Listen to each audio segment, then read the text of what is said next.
Welcome to the Slop Temple. We pray this video helps. In this video, I will explain how to text happy birthday. To craft the perfect message, start by thinking about your relationship with the person. Is it a close friend, family member, or an acquaintance? This will guide your tone and content, ensuring your message feels genuine and special.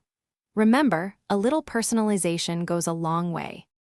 Tailoring your message to the relationship is key. For close friends, feel free to use humor, inside jokes, or even a playful GIF.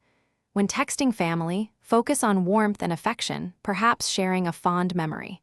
For acquaintances or colleagues, a simple, polite, and brief message is usually best, wishing them a great day. To make your birthday text even more special, consider adding a fun GIF or a relevant image. You could also suggest a future celebration, like grabbing coffee or dinner soon.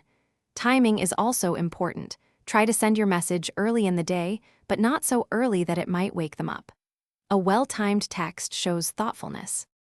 Finally, avoid sending generic, copy-pasted messages. A unique text shows you truly care. Always proofread your message before hitting send to catch any typos or awkward phrasing. A thoughtful, error-free text makes a much better impression. For more great tips and deals, including a link to the new Kindle Paperwhite, be sure to check out the description below. Happy texting! Thanks for watching. Consider subscribing if we helped you.